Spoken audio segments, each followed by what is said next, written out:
11 et 12 mai 2026. Nairobi, Kenya.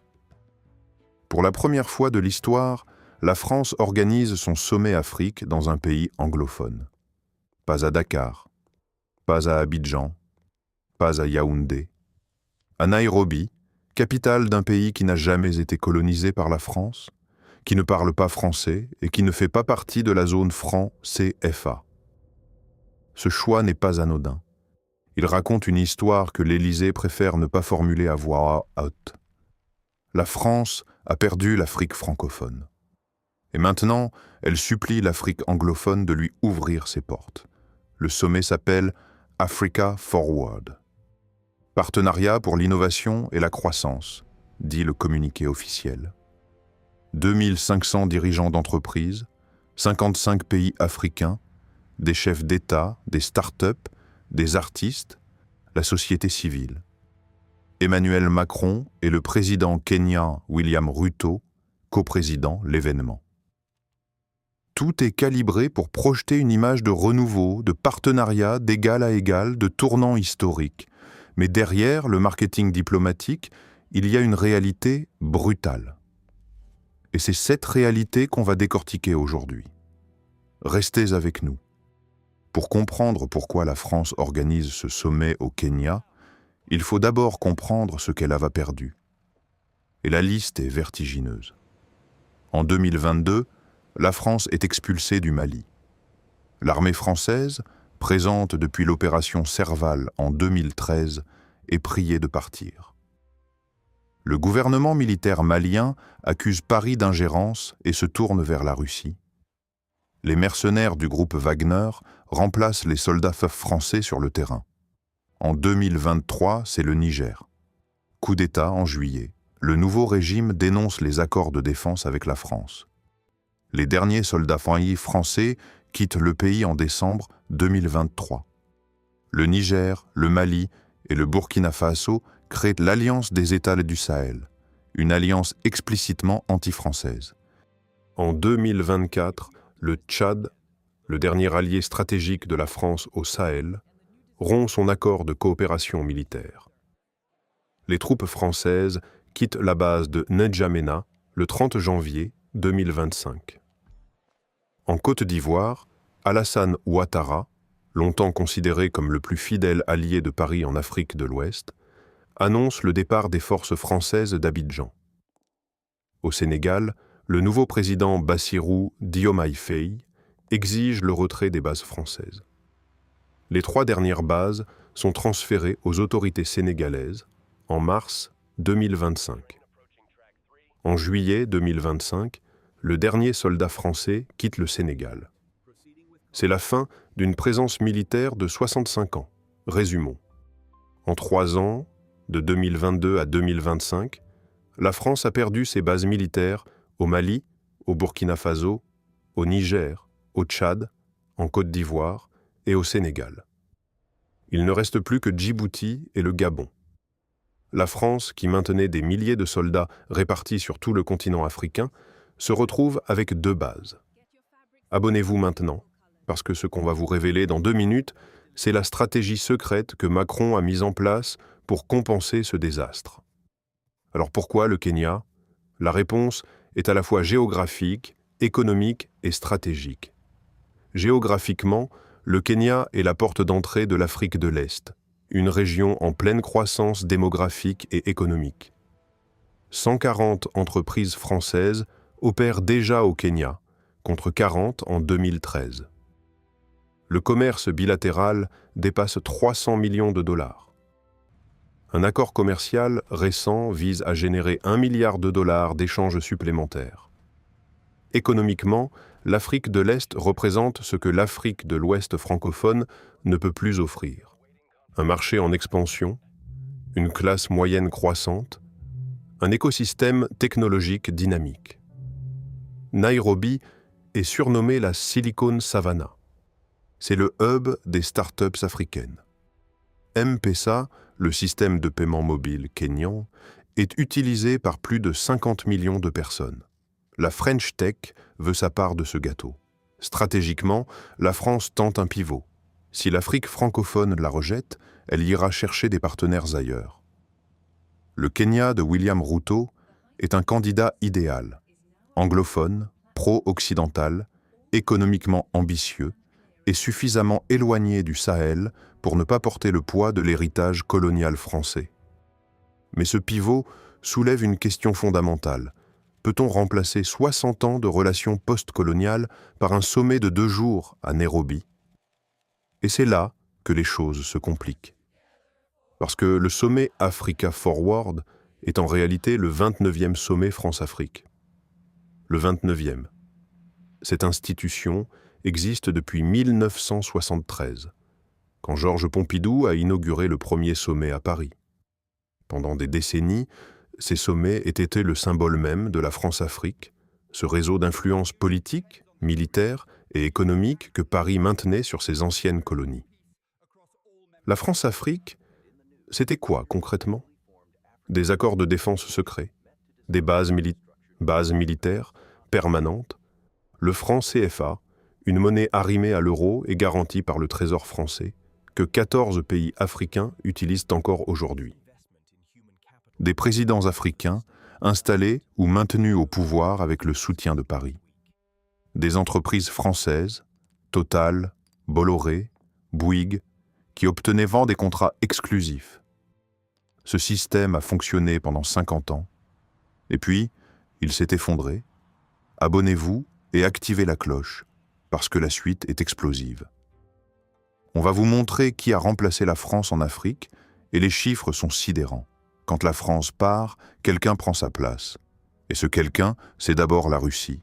Au Mali, au Burkina Faso, au Niger, partout où les soldats français sont partis, les mercenaires russes sont arrivés. D'abord le groupe Wagner, fondé par Evgueni Prigojine.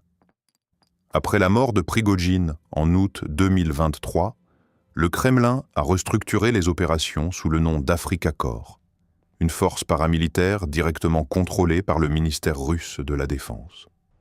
En 2025, les forces russes sont déployées en République centrafricaine, en Libye, au Soudan, dans les 3 pays de l'Alliance du Sahel et en Guinée équatoriale. Moscou cherche à étendre son accès vers la côte atlantique, via le Togo et Sao Tomé et Principe. La Russie n'offre pas de développement. Elle offre de la sécurité, ou plutôt une version brutale de la sécurité. Des mercenaires armés qui protègent les régimes en place en échange de concessions minières, de l'or, de l'uranium, des diamants. C'est un modèle transactionnel, sans condition sur les droits de l'homme ou la démocratie. Et pour les juntes militaires du Sahel, c'est exactement ce qu'il faut. Et puis il y a la Chine. Pékin ne déploie pas de soldats. Pékin construit des routes, des ports, des chemins de fer, des stades, des centrales électriques. La Chine est le premier partenaire commercial de l'Afrique depuis 2009. Les échanges commerciaux sino-africains dépassent 200 milliards de dollars par an. La France, ses parts de marché en Afrique francophone ont chuté. Elles stagnent entre 10 et 12% depuis le milieu des années 2010. Le sommet Africa Forward est la réponse de Macron à cette double menace. Mais est-ce suffisant? Regardons le programme du sommet. 11 mai. Innovation, start-ups, économie numérique et énergie. 12 mai. Financement du développement, emploi des jeunes, souveraineté économique. 2500 dirigeants d'entreprises, 55 pays. Nova Garage, une plateforme d'innovation pour les entrepreneurs technologiques africains lancée sous le patronage du président Ruto. Sur le papier, c'est impressionnant. Mais comparons avec la réalité. La France investit environ 300 millions de dollars par an au Kenya. La Chine a investi plus de 10 milliards de dollars en Afrique de l'Est au cours de la dernière décennie. Le chemin de fer Mombasa-Nairobi, le plus grand projet d'infrastructure du Kenya depuis l'indépendance, a été financé et construit par la Chine. Coût 3,8 milliards de dollars. La France n'a rien de comparable à offrir. Et il y a un autre problème, le franc CFA. 14 pays africains utilisent encore cette monnaie liée à l'euro. Depuis des années, des voix s'élèvent pour réclamer la fin du franc CFA, perçu comme le dernier symbole de la domination coloniale française. Le Mali, le Niger et le Burkina Faso travaillent sur une monnaie commune pour l'Alliance du Sahel. Le président ivoirien de la Banque africaine de développement pousse pour une monnaie continentale. Le Sénégal de Bassirou Diomaye Faye questionne ouvertement le maintien du franc CFA. Abonnez-vous. On va maintenant analyser les 3 scénarios possibles pour l'avenir des relations France-Afrique, et l'un d'entre eux change tout. Premier scénario. Le pivot réussit.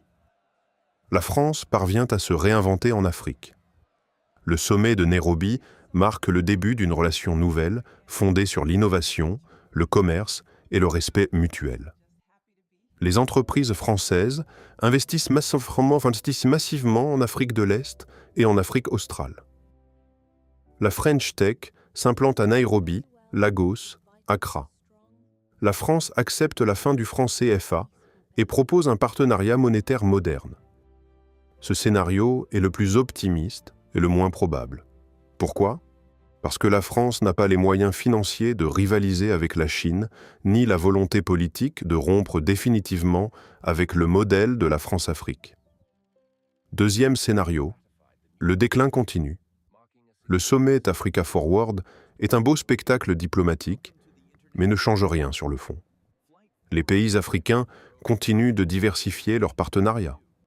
La Russie consolide sa présence sécuritaire au Sahel.